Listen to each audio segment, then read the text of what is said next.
Welcome all of you. आज आपण role of family in inculcation of values.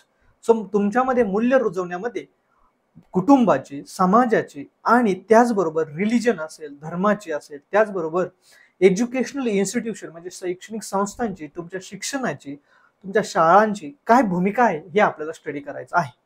मी प्रल्हाद मापारी तुमच्या या इथिक्सच्या सिरीजमध्ये स्वागत करतो आणि आपला हा पहिल्या सिलेबसचा शेवटचा पॉईंट.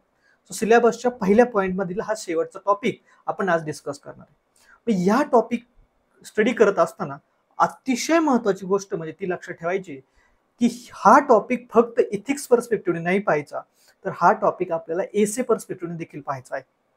डेफिनेटली ह्या टॉपिकमध्ये खूप सारे इन्व्हॉल्वमेंट असणार आहे आणि जी की अशी गोष्ट म्हणजे तुमची इन्व्हॉल्वमेंट असणार आहे की जी तुम्हाला थिंकिंग करणं गरजेचं आहे.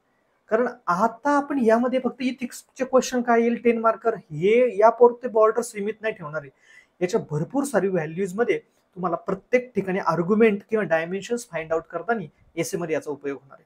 सो निश्चितच इथिक्स पर्स्पेक्टिव्हनी, केस स्टडी पर्स्पेक्टिव्हनी आणि at the same time social justice असेल किंवा सोशल इश्यूज असेल, ज्याला आपण सोसायटी म्हणतो, इंडियन सोसायटीचा जो पहिला पेपर JS1 मध्ये पार्ट आहे तो थोडासा प्रमाणात आणि मेजरली तुम्हाला ते पाहायचंय त्या म्हणजे एसेच्या पर्स्पेक्टिव्हने. So let start with the discussion of the today's this lecture. So पहा, पहिलं role of family in inculcation of the values. म्हणजे त्याच्यामध्ये काही स्टेटमेंट्स आहेत जसं की, आणि याच्यामध्ये खूप सारे कोट्स तुम्ही स्वतः आणू शकता. पहा, इथे एक स्टेटमेंट आहे, there is nothing called a self made man, we are made up of thousands of others. दुसरं स्टेटमेंट आहे, a man is usually the 5 closest to the him. या दोन्ही स्टेटमेंटचा अर्थ समजून घ्या काय. पहिलं स्टेटमेंट आहे, there is nothing called self made man, की स्वतःने स्वतःला घडवले असं काही नसतं. We are the made of thousands of.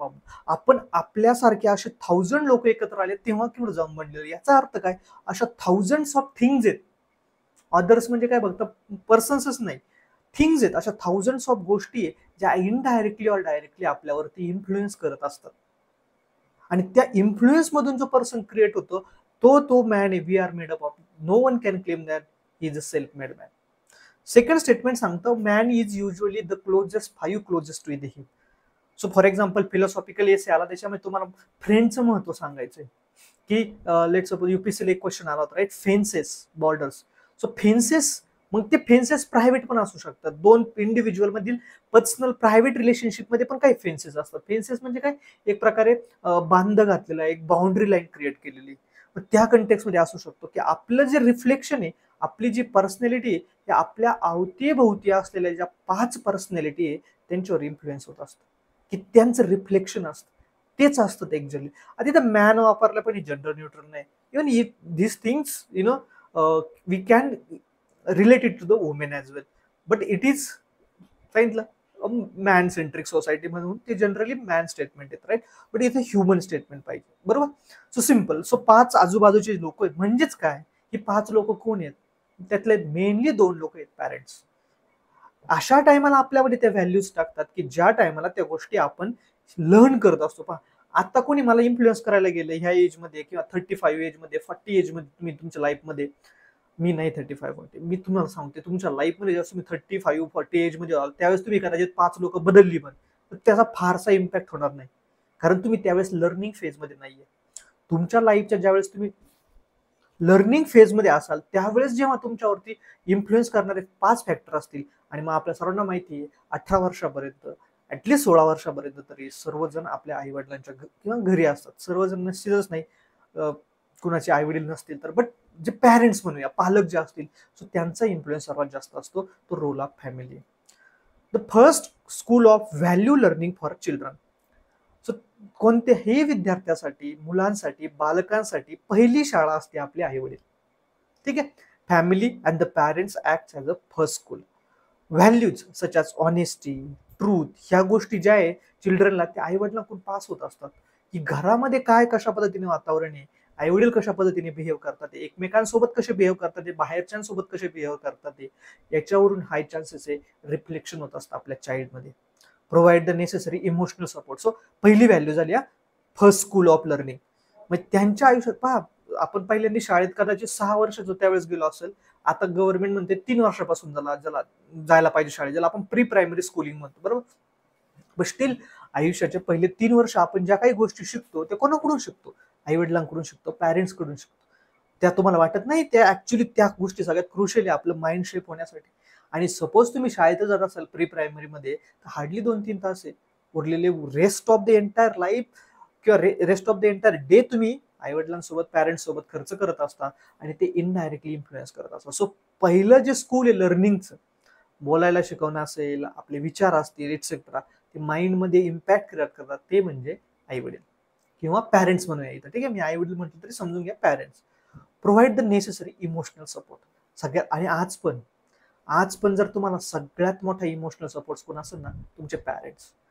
Definitely काहींच्या बाबतीत आई वडील हे पॅरेंट्स म्हणून रोल प्ले करत नसतील तर काहींच्या बाबतीत ब्रदर असेल, सिस्टर असेल, लाईक अंकल असतील, आंट असतील, कोणी आजी आजोबा असतील, हे पॅरेंट्सचा रोल प्ले करत असतील. But parents are the biggest emotional support. So म्हणून जेव्हा माझ्याकडे स्टुडंट्स येतात ना, सेम रिझन सेम आहेत ह्या एज मधील. काय की ब्रेकअप सर, नाही सस्टेन होते, काय करावं कळत नाहीये, सो व्हायबल झाले etcetera. Trust your parents. No one else you need to trust except trusting your parents. त्यांच्यावर विश्वास ठेवा, त्यांच्याशी सत्य परिस्थिती सांगा काय ती कधी तुम्हाला तुमच्या दे आर असं म्हटलं जातं, every man is selfish by nature, right, true, but except two. Even मॅकेलीच्या ओरिजिनल टेक्स्ट बुक मध्ये पण मेन्शन आहे एक्सेप्शन्स आहेत काही, आणि त्यांनी एक्सेप्शन सांगितले आई वडील. मुलगा हे एक्सेप्शन नाही, लक्षात ठेवा. मुलगा सेल्फिशनेच विचार करतो आई वडिलांच्या बाबतीत, बट आई वडील आपल्या मुलाच्या बाबतीत जेव्हा तुम्ही पॅरेंट्स व्हाल ना तेव्हा सुद्धा तुम्ही तुमच्या मुलाच्या बाबतीत सेल्फलेसने विचार कराल. सो एकमेव अशा एंटिटी आहेत की ज्या सेल्फिशनेसच्या पलीकडे जाऊन विचार करत असतात. कदाचित त्याच्यात पण त्यांचा सेल्फिशनेस असू शकतो, बट हा प्रायमा फेसी आपली जी डेफिनेशन आहे सेल्फिशची त्याच्या बाहेर जाऊन विचार करतात ते आपले आई वडील. सो आपल्या आई वडिलांना कधीच असं वाटत नाही आपलं चुकीचं व्हावं. फक्त डिफरन्स एवढाच असतो की ते ज्या जनरेशनचे असतात, ते ज्या जनरेशनमध्ये त्यांनी त्यांचं लर्निंग घेतलेलं आहे त्याच्यामध्ये, आणि आपण ज्या एजमध्ये शिकलोय याच्यामध्ये ऍटलिस्ट 25 इयर्सचा गॅप असतो. आणि 25 इयर्समध्ये खूप साऱ्या गोष्टी बदल झालेल्या असतात. सो त्यांना ते समजून सांगणं मुश्किल जात असतं, राईट. बट याचा अर्थ असं नसतं की त्यांचे इंटेन्शन्स रॉंग आहे. They are always right. It is up to you, तुम्ही त्यांना किती कन्व्हिन्स करू शकता. सो कोणतीही गोष्ट झाली तर डिप्रेशन वगैरे मध्ये न जाता डॉक्टरांशी गप्पा मारत बसण्यापेक्षा आईवडिलांशी गप्पा मारा, आईवडिलांना टाइम द्या, त्यांच्याशी स्पेंड करा जास्तीत जास्त. डॉक्टरांशी गप्पा मारत बसण्यापेक्षा याचा अर्थ काय, भरपूर सारे लोक आजकाल काउन्सिलिंग घेतात, which is I am not saying it is wrong, I am saying it is absolutely justified. Because आतापर्यंत कोणी फिजिकल हेल्थ बद्दल सगळे बोललेत, मेंटल हेल्थ बद्दल कोणीच बोलत नाही. बट सो मेंटल हेल्थ बद्दल आता गोष्टी बोलायला सुरुवात झालेली आहे आणि ते डेफिनेटली गरज आहे मेंटल हेल्थ सारख्या गोष्टींवर डिस्कशन होण्याची. बट त्याच्यासाठी सगळ्यात बेस्ट सोल्युशन आहे आपल्या आईवडील. Good time spend with the parents. Even तुम्ही फिरायला जाल त्यावेळेस सुद्धा टाइम स्पेंड एवढाच क्वालिटी होणार नाही तर तुमच्या आई वडिलांसोबत क्वालिटी टाइम स्पेंड होतो. ठीक आहे. So they are the best emotional support. Next, so there are 3 types of parenting. Parenting म्हणजे काय, पालकत्व. 3 प्रकारचे पालकत्व असतात. एक असतं हुकुमशाही पद्धतीचं पालकत्व, दुसरं असतं लोकशाही पद्धतीचं पालकत्व, आणि तिसरं असतं निग्लेक्टिंग किंवा लाईक दुर्लक्षित प्रकारचं पालकत्व. आता फरक समजून घ्यायच्यात काय, 3 प्रकारचे पुन्हा एकदा सांगतो. एक म्हणजे असतं हुकुमशाही पद्धतीचं, दुसरं असतं लोकशाही पद्धतीचं, आणि तिसरं असतं दुर्लक्षित पद्धतीचं. हे सायकोलॉजीच्या थिअरीज आहेत, राईट. बट आपल्याला तेवढं डिटेलमध्ये जायचंय का नाही. आता काही जण काय करतील, आपल्याला मी नेहमीप्रमाणे सांगितलं पण याला पीएचडी करून द्यायची तुम्हाला, पालकत्वाच्या थिअरी घेऊन यायची, त्याचे स्कॉलर्स कोण कोण आहे, त्याचे थिंकर्स कोण कोण आहे, कोण त्याच्याबद्दल बोलले, त्याचे एक्झॅक्ट डेफिनेशन काय, हे सगळं घेऊन येतील. ऍक्च्युअली किती टाईपच्या थिअरी, कशा प्रकारे. आम्हाला नाही शिकायचं, मला नाही शिकायचं. मी हे काहीही न शिकता 140 मार्क्स पाडू शकलोय, त्याच्यामुळे इंटरव्ह्यू पर्यंत जाऊ शकलोय आणि अगदी मेरिटच्या क्लोज पर्यंत जाऊ शकलोय. त्याला कारण हे की मी माझं फोकस क्लिअर ठेवलं की मला मार्क्स पाडायचे. मार्क्ससाठी जेवढं गरजेचं आहे तेवढं. त्यांनी म्हटलं की जर सपोज तुम्ही विचार करा युपीएससीला किंवा एमपीएससीला सिलेबसमध्ये हे एक्सपेक्टेड असतं की तुम्ही सायकोलॉजीच्या थिअरीत जाऊन वाचाव्यात, तुम्ही पब्लिक ऍडमिनिस्ट्रेशन थिअरीत जाऊन वाचाव्या, जे की जनरल स्टडीजचा स्टुडंट आहे. त्यांनी डायरेक्टली मेन्शन करून दिलं नसतं. त्यांना का प्रॉब्लेम होता का मेन्शन करायला. त्यांनी डायरेक्ट दिलं असतं ना, रोल ऑफ पॅरेंट्स, त्याच्यामध्ये democratic parenting, totalitarian parenting, neglected type of parenting. त्यांनी डायरेक्ट मेन्शन केलं असतं, पण त्यांनी डायरेक्ट मेन्शन केलेलं आहे का, नाही. सो त्यांनी फक्त सांगितलं आपण जेवढं गरजेचं आहे तेवढंच घेणार आहोत. ठीक आहे. सो पहिला टाईप आहे डेमोक्रॅटिक पॅरेंटिंग, लोकशाही पद्धती. नावातच समजतं. सो 3 प्रकार आहेत ते समजून घेऊया. एक आता मी एक्झाम्पल मार्फत समजून सांगतो. एक फॅमिली आहे आणि त्याच्यामध्ये ते जे हस्बंड वाईफ आहे त्यांच्या मुलाशी ते कसं वागतात, की उठता बसता मार आहे. मोस्ट ऑफ दी तुम्ही लोक रिलेट करू शकता. काही नाही निमित्त तर आज काहीच निमित्त नाही म्हणून मार आहे. ठीक आहे, लहानपणी भरपूर साऱ्या लोकांनी भरपूर सारा मार खाल्लेला आहे. एक तर आईचा तरी खाल्ला असेल, नाही तर बाबांचा तरी खाल्ला असेल. बट फटके पडत होते. कशावरून नाही फटके पडत होते? आज एवढा वेळ खेळलाच का? अभ्यास का नाही केला? 9 विषयात 90% पडलेत. एका विषयात आया 40च का पडले हो? ठीक आहे. 20 पैकी 19च का पडले? तडी छडी खात होते एक कॉईन पण. सो सांगण्याचं उद्दिष्ट काय, की नेहमी आपल्या गोष्टी इम्पोज केल्या त्यांच्यावरती. आपल्याला जे पाहिजे, नाही ना तू हेच होणार. तुम्ही 3 इडियट्स मूव्ही मध्ये पाहिलंय, की तो जो कोण तो प्रिन्सिपल असतो राईट, वीरू सहस्रबुद्धे. सो तो सहस्रबुद्धे प्रिन्सिपल तो त्याच्या मुलीला जेव्हा मुलगा होणार असतो तेव्हा तो काय ठरवतो, तो हाच होणार. सो तो जो हाच होणार आहे ना, हे काय इम्पोजिशन आहे. So तुम्ही तुमच्या विशेष ना पॅरेंट्सच्या विशेष जेव्हा बालकांवरती लादल्या जातात, मुलांवरती मुलींवरती लादल्या जातात, तेव्हा ती हुकुमशाहीची असते, स्ट्रिक्ट असतं. आपण आपल्या पॅरेंट्स सोबत ओपनली डिस्कस करायला घाबरतो, काय बोलतील. रागीट स्वभावाचे असतात, तो राग मुलांच्यावर निघत असतो कुठला ना कुठला. अनजस्टिफाईड बीट मला एक मारलं जातं, खवळलं जातं, सारखं सारखं हिनवलं जातं, सारखी इज्जत काढली जाते. इज्जत काढली जाते इन द सेन्स की तुला काय कळतं, हा काय करू शकणार आहे, बाहेर चालेल का, काय करणे आमच्या पोराचं, काय नसतं. हे ज्या टाईपचं पालकत्व आहेत ना, हे थोडस हुकुमशाही पद्धतीचं पालकत्व. मग याच्यातून जे मुलं तयार होतात ना, व्हेरी लेस चान्सेस आहेत की ही मुलं great, until and unless obviously ते मुलांनी काही वर्क केलं नाही स्वतःवर. तर बट मोस्टली जर नॅचरल पद्धतीने गेलं तर ही मुलं मध्ये थोडेसे निगेटिव्ह ट्रेट्स डेव्हलप व्हायला सुरुवात होतात. डिसऑनेस्टी, ते पुन्हा हुकुमशाह होतात कदाचित. ते पुन्हा पुढे जाऊन फ्युचरमध्ये जेव्हा मॅरिड लाईफ मध्ये येतील त्यावेळेस घरगुती हिंसाचार करू शकतात. सो ते कुठे व्यसनाला बळी पडू शकतात. त्यांच्याकडे डिसऑनेस्टी असते, कुठेही काम करण्यामध्ये परसिस्टन्स नसतो, लव पॅशन ह्या गोष्टी मिसिंग असतात. सो जे गुड व्हॅल्यूज आहेत त्या होत नाही. सो जेव्हा तुमची टोटॅलिटेरियन, त्याला ऑथॉरिटेरियन पेरेंटिंग असं पण काही म्हटलेलं काही सायकोलॉजीच्या बुक्समध्ये, तर ती ऑथॉरिटेरियन निरंकुशवादी जी पद्धत आहे, ती ऑथॉरिटेरियन पद्धत असल्यामुळे एक प्रकारे त्या टाईपचे ट्रेड्स, त्या टाईपचे व्हॅल्यूज तयार होतात. आता याच्या विरुद्ध आहे डेमोक्रेटिक पॅरेंटिंग. डेमोक्रेटिक पॅरेंटिंग काय सांगते, just give me a second.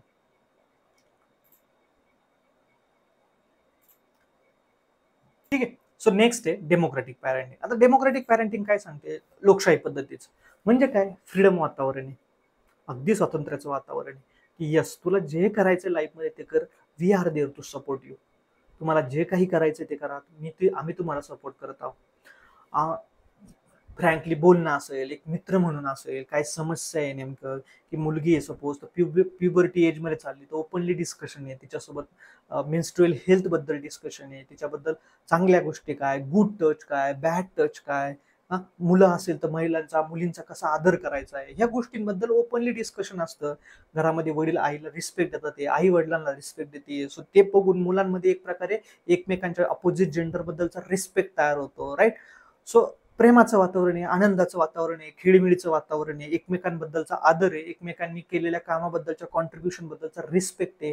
So ते व्हॅल्यू आहे. ह्या अशा ज्या गोष्टी त्या चांगल्या चांगल्या वाटतात त्या सगळ्या डेमोक्रेटिक पॅरेंटिंग मध्ये येतात, की जिथं ओपनली. आता तुम्ही म्हणसाल नाही सर असं तर आम्ही कुठं बघितलं नाही. येस, डेमोक्रेसी आयडियल नेहमी आयडियल स्टेजला असते, ठीक आहे. बट जनरली मी ऑब्झर्व करतो की ऍटलीस्ट मी अनुभवलेलं आहे की मी डेमोक्रेटिक पॅरेंटिंग आहे, की आतापर्यंत वडिलांच्या हातचा एक पण फटका खाल्ला नाही. याचा अर्थ असा नाही की मी लई सुधरेल होतो लहानपणी का काहीच नव्हतं केलं, पण याचा अर्थ असा आहे की ते टीचर असून पण त्याला माहिती होतं सायकोलॉजी. सो ऑब्व्हियसली सायकोलॉजीचे टीचर होते. सो त्यांना माहिती होतं की डेमोक्रेटिक पॅरेंटिंग काय. त्यांनी, मला आठवत नाही माझ्या समोर तरी मला आठवत नाही माझ्या बहिणींवरती कधी हात उगारलाय किंवा माझ्या घरात आवाज सुद्धा उंचावला गेलाय ना, असं सुद्धा आठवत नाही. इव्हन कधी कधी माझ्या भावाकडून आमच्या वहिनींवरती हातच म्हणते आवाज उंचवला गेला तरी देखील त्यांचा पप्पांचा आवाज येतो, अरे नाही आवाज उंचवला नाही पाहिजे, तुला जे बोलायचं ते शांततेच्या मार्गाने बोल. सो त्याच्यामुळे परिणाम असा तयार होतो की घरात वातावरण असं असतं की आपल्याला नेहमी अट्रॅक्शन क्रिएट होतं.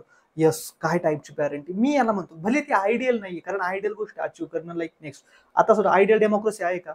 आयडियल डेमोक्रेसी काय सांगते की प्रत्येकाला वोट करायचा अधिकार आहे, ट्रू. प्रत्येकाला प्रत्येक कायद्यामध्ये वोट करायचं, सगळे डिसिजन्स घेण्याचा अधिकार आहे. पण असं आहे का? नाही, 5 वर्षात एकदा वोट करा, कोणीतरी तुमच्यावरचे डिसिजन घेत राहील. सो ही आयडियल डेमोक्रेसी का? नाही, आयडियल डेमोक्रेसी ही डायरेक्ट डेमोक्रेसी असली पाहिजे. पोलिसांना जाऊन विचारलं पाहिजे, आय हॅव राईट्स, मला म्हणा बरं तुम्ही तुमचे राईट्स सुचलेले दिसतील. सो सांगण्याचा उद्दिष्ट असा जोक सपाट. बट सांगण्याचं उद्दिष्ट असं की ही आयडियल डेमोक्रेसी नाही. सेम इथे पण आयडियल डेमोक्रेटिक पॅरेंटिंग तुम्हाला ऑब्झर्व होणार नाही, बट हा ट्रुली मॅचेबल किंवा त्या पद्धतीचे खेळीमेळीचं वातावरण असेल पॅरेंट्स सोबत, आपण म्हणू शकतो. मग अशा वेळेस मुलांमध्ये कोणत्या टाईपच्या व्हॅल्यूज डेव्हलप होतात, मुलींमध्ये कोणत्या टाईपच्या व्हॅल्यू डेव्हलप होतात?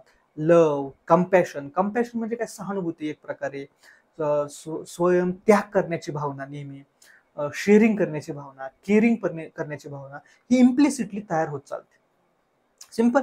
आता थर्ड टाईपची पॅरेंटिंग ही जास्त प्रकारे दिसून यायला सुरुवात झालेली आजकाल, ज्याला निग्लेक्टिंग पॅरेंटिंग म्हणतो, की जे प्रिटेंड करतात वी आर डेमोक्रेटिक. म्हणजेच काय? आम्ही इंटरफेअर करणार नाही तुमच्या, आम्ही पूर्णपणे ओपन आहे, आम्ही 21st सेंचुरी मधील पॅरेंट्स आहे, तुम्हाला पाहिजे तेवढ्या गोष्टींमध्ये तुम्हाला सूट दिलेली असेल, तुम्हाला तुम्हाला तुम्हाला तुम्हाला काय वाटतं तसं करा. बट ही निग्लेक्टिंग पण आहे का? बघायचं सुद्धा नाही, टाइम नाही. कारण का? दोघे जॉबला आहे. कारण का? मोबाईलमध्ये बिझी आहेत. कारण का? पॅरेंटिंगच म्हणजे काय माहित नाही, तर रिस्पॉन्सिबिलिटी माहित नाही, आपण काय करतो याबद्दल आयडिया नाही. कारण का? स्वभाव नाही लक्ष देण्याचा, दुर्लक्षचा स्वभाव आहे नेहमी.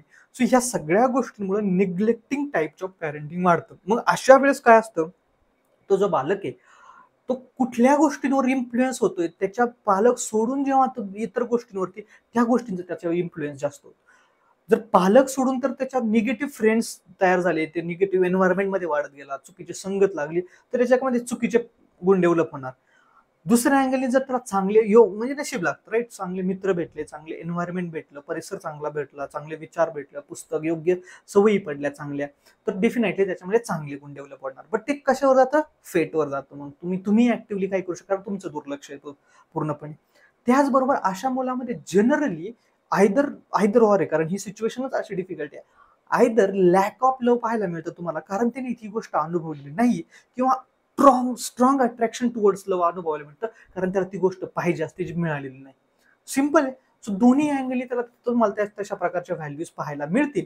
असं ते झालं निग्लेक्टिंग टाईप ऑफ पॅरेंटिंग, जे आजकाल दिसून येते की पूर्णपणे निग्लेक्ट केलेलं आहे. तुला काय करायचं? ओके, जर हे पैसे लागतात मंथली पॉकेट मनी, तुला काय करायचं, काय गोळ घालायचं तो गोळ घाल, आम्हाला डोक्याला ताण काय करू नको. सो अशा पद्धतीने, सो हे 3 टाईपच्या पॅरेंटिंग आहे, ते डिटेलमध्ये पहा, ते लिहिण्याचा प्रयत्न करा. नेक्स्ट आहे role model for the children. Parents always are the role model for the children and should always be. मला बऱ्याच वेळा विद्यार्थी भेटतात, सांगत असतात, नाही सर आमचे पालक असे आहेत, आमचे पालक असे. अरे भाई, त्यांनी ज्या सिच्युएशन मध्ये येऊन तुम्हाला शिकवले, इथपर्यंत आणून ठेवले ना, तुम्ही माझ्या पुढे येऊन बसू शकता. ती सिच्युएशन साठी तुम्ही ग्रेटफुल असले पाहिजे, व्हॉट एव्हर बी. तुम्ही म्हणत असाल ना, तर नाही सर आमची परिस्थिती नाजूक आहे एक्सेट्रा, बिलीव्ह मी, इथं मुलं काम करून अभ्यास करतात, आपल्यापेक्षा खराब परिस्थितीमध्ये जगणारे लोक आहेत, आणि ते आपल्यापेक्षा उत्तम करतात.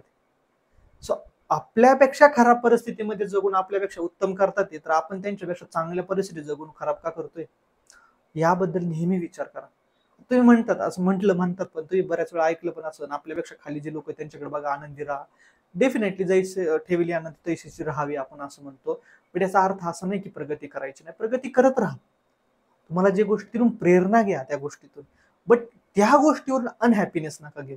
की माझ्याकडे 2-3 वर्षापूर्वी हार्डली मला जेवढे गरजेचे तेवढे कमवत होतो, 8-10 हजार रुपये जेवढे माझा मंथली एक्सपेन्सेस असेल तेवढाच कमवत होतो. मी प्रिपरेशन करत होतो, छोटं काम करत होतो. 2-3 वर्षानंतर 3 वर्षापूर्वी जेव्हा मी टीचिंग क्षेत्रात आलो, तर एवढा भरपूर सारा पैसा मिळायला लागला, बट तरी स्टील अनहॅपी होतो. द रिझन बिंग की बाई ती गोष्ट सॅटिस्फाईंग देते का? पैसा he is not a satisfaction, पहिल्या दिवसापासून सांगतो. मग टीचिंग सोडल्यानंतर सुद्धा मला सॅटिस्फॅक्शन टीचिंग मधून आहे ना, पैसा कमवण्याचं सॅटिस्फॅक्शन नाही. टीचिंग इम्पॉर्टंट आहे. टीचिंग कसं केलं जातं? सो टीचिंग जे इम्पॉर्टंट आहे, जे हॅपीनेस देतं ते करत असतो ना, पैसा नसेल तरी त्या गोष्टीने हॅपीनेस मिळतो, लक्षात ठेवा. तो सांगण्याचं उद्दिष्ट असं आहे की सिम्पल, की रोल मॉडेल आपले पॅरेंट्स आहेत. आपण ज्या सिच्युएशनला आहोत ते त्यांच्याबद्दल तो ग्रेटफुलनेस मानायला शिका, कंप्लेंट्स करू नका, हे सिम्पल सांगायचं आहे. बट आपलं जे रोल प्ले केलं जातं पॅरेंट्सचं, आपल्या ज्या व्हॅल्यूज इन्कल्केशन मध्ये, आपल्यामध्ये मूल्य रुजवण्यामध्ये, ते दोन्ही टाईपचा असू शकतो. एक कन्स्ट्रक्टिव्ह रोल पण असू शकतो, आणि एक डिस्ट्रक्टिव्ह, म्हणजे एक रचनात्मक पण असू शकतो, एक विघटनात्मक असू शकतो, म्हणजे धोकादायक. बऱ्याच वेळा parents themselves encourage students to go for the wrong kind of value inculcation. For example घ्या, सपोज एखादा क्रिमिनल माइंडसेटचा पर्सन, तो त्याच्या मुलामध्ये काय व्हॅल्यू रुजवणार आहे? तो सांगणार आहे का? किती त्याला क्रेडिबिलिटी का सांगायला? नाही. मग तो मुलगा लहानपणापासून तेच बघतो ना घरात. की माझे पप्पा किंवा माझे फादर कशा प्रकारे सगळे क्राईम्स करतात, ते लोकांशी खोटं बोलतात, ते लोकांना लुबडतात, ते करप्शन्स करतात इन दॅट मॅटर, की जर सिव्हिल सर्वंट असेल तो पण पाहतोच आहे ना, लिजिटिमिटी नाही तुमच्याकडे काही शिकवण्यासाठी मला. सो ते सुद्धा त्याच गोष्टी म्हणजे डिस्ट्रिक्टिव्ह टाईपचा रोल आहे, राईट. मग तिथे एक एक्झाम्पल दिले बघा. Change in values taught by the parents. Now focus has shifted on a competition rather than the cooperation. की शर्माजी का लडका, तुम्ही ऐकलं असं इम्पॉर्टंट, जरा फिलर चालतात, शॉर्ट्स चालतात खूप आजकाल, रील्स वगैरे त्याच्यावर बनवले जातात. शर्माजी का लडका किंवा शर्माजी की लडकी, नेहमी कॉम्पिटिशन चालू आहे. तो तुझ्यापेक्षा किती बेटर करतोय बघ, तो तुमच्यापेक्षा किती बेटर. भाई मग हे पण बघा ना, त्याचे पॅरेंट्स किती बेटर करतात ते. आणि पॅरेंट्स बेटर करतात इन टर्म्स ऑफ म्हणजे काय, इन्कम नाही. पॅरेंट्स बेटर करतात, पॅरेंट्स सुद्धा सॅक्रिफाईस करतात ना. मी पाहिले जेव्हा 11वी-12वी असते मुलांची, 10वी-11वी-12वी, पॅरेंट्सने सॅक्रिफाईसच केलेलं आहे. पालकांच्या झोपा उडालेल्या आहे, पालकांनी टीव्ही सोडून दिलाय, पालकांनी मोबाईल सोडून दिलाय. का तर आपण जर इथं शेजारी मोबाईल खेळत बसलो तर मुलगा पण मोबाईल खेळायची त्याची इच्छा होणार आहे. सो म्हणून तो अभ्यास करतो ना, मी फक्त बसून राहील, मोबाईल बंद, मी पुस्तक वाचेन त्याच्यासोबत, अवांतर वाचेन पण मी अभ्यास करेल. आपण शेजारी झोपलेला असतो तर मुलाला झोप येते, मुलीला झोप येते, म्हणून 1-1 वाजेपर्यंत जागणारे आई वडील पाहिलेत मी, कारण त्याची 12वी बोर्डची एक्झाम आहे. सो तुम्ही शर्माजी ते करतात, मग तुम्ही शर्माजीसारखं करायचं नाही, माझ्या समोर खेळत बसायचं, नाही तर गेम खेळायची. आणि मग मला म्हणायचं पबजी खेळत असायचं माझ्या समोर येऊन, मग म्हणायचं देखो शर्माजी का लडका नाही. सो हे डिस्ट्रक्टिव्ह रोल्स तुम्हाला, कारण का कॉम्पिटिशन नेहमी प्रमोट केलं जाते, नेहमी स्पर्धेच्या भावनेतून बघितलं जातं, त्याच्याऐवजी सेल्फ कॅपॅबिलिटीच्या भावनेतून बघितलं गेलं पाहिजे. त्यानंतर पहा, on individualism rather than the family and collectivism. की एक प्रकारे आजकाल ज्या व्हॅल्यूज डेव्हलप केल्या जातात ना, त्या व्यक्तीपुरत्या मर्यादित व्हॅल्यूज आहेत. इंडिव्हिज्युअलिझम, कन्झ्युमरिझम शिकवलं जाते. कशा प्रकारे, फॉर एक्झाम्पल डिव्होर्स पेरेंट्स असतील, ते काय सांगतात, ते काय मेसेज देतात ते आपल्या मुलांना, की येस आम्ही आमचा सेल्फ इंटरेस्ट पाहिला ना, भले रिझन थाउजंड असू द्या, मी म्हणत नाही रिझन चुकीचे आहेत. सपोज कोणी मिस्टेक केली असेल, कोणी अडल्टरी मध्ये गेला असेल, आणि मी दोघांना बोलतोय, कारण का चूक तर कोणाची तरी झालेली आहेच ना, डायव्होर्स झाला याचा अर्थ. So ज्याची कोणाची चूक झाली त्यांनी ते ह्या गोष्टी पाहिल्या का, याचा आपल्या मुलावरती काय इम्पॅक्ट होईल, मुलीवरती किंवा बालकांवरती काय इम्पॅक्ट होईल याचा आपला. मग त्यांनी इंडिव्हिज्युअल विचार केला ना, सेल्फ सेंट्रिझम विचार केला, त्यांनी फॅमिलीचा विचार केला का नाही. प्लस आपण पण शिकवत नाही ना, पाहतोय की 1-1 वर्ष झाले आपण आपल्या आई वडिलांना भेटायला जात नाही, तर मुलं काय बघणार आहे आपली, की अरे आपलेच आई वडील आपल्या आई वडिलांना किंमत देत नाहीये, तर आपण कशी द्यायची. सो ते जे व्हॅल्यूज आलेत ना, फॅमिलीच्या व्हॅल्यूज काय, त्यामुळे तुम्हाला पाहायला मिळेल हे साऊथ इंडियन मूव्हीज आहेत ना, त्या ठिकाणी तुम्हाला मोठ्या प्रमाणात फॅमिली रिलेटेड मूव्हीज दिसतात, म्हणून लोक अट्रॅक्ट होतात ते साऊथ इंडियन. सगळ्यांना माहिती south Indian fight extraordinary लेवलची आहे, आयडियल फाईट आहे, की अशी फाईट नाही होऊ शकत. बट ती जी फॅमिली, ते स्टोरी आहे, तो ड्रामा आहे, ते कल्चर शोकेस आहे, त्यांची ते फेस्टिवल सेलिब्रेशन असतात, सगळ्या गोष्टी ज्या पद्धतीने दाखवल्या जातात, एकत्रित बॉन्डिंग, ते आपलं कल्चर आहे. म्हणून तर लोकांना ते आपलंसं वाटतंय. त्याच्या कॉन्ट्रास्ट हे जे बॉलिवूडमध्ये दाखवलं जाते, जसं की आता एक नवीन मूवी आला, त्याच्यावरती खूप क्रिटिसिझम झालं मोठ्या प्रमाणात त्या मूवीवर. फॉर एक्झाम्पल मूवी ॲनिमल, की त्याच्यामध्ये काय मॅस्क्युलिनिझम दाखवण्याचा प्रयत्न केलेला आहे, पुरुषार्थवाद दाखवण्याचा प्रयत्न केलेला आहे, की तो योग्य का.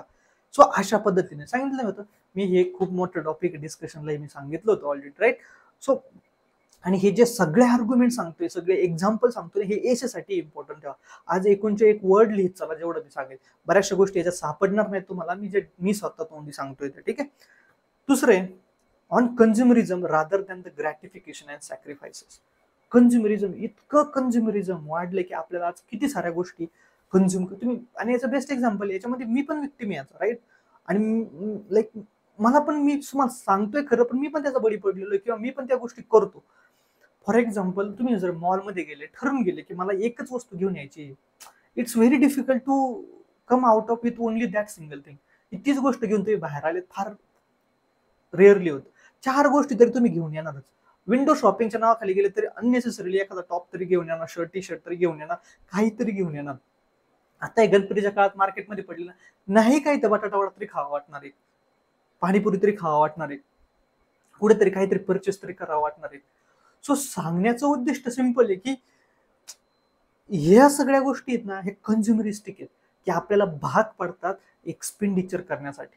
तुम्हाला बऱ्याच वेळा झोमॅटोचे नोटिफिकेशन येतात, स्विगीचे नोटिफिकेशन येतात, भूक लगी हे चलो. सो हे काय मॅटर आहे बाई, भूक लगी हे पण तुम्ही सांगताय आम्हाला, टेम्पटिंग करताय.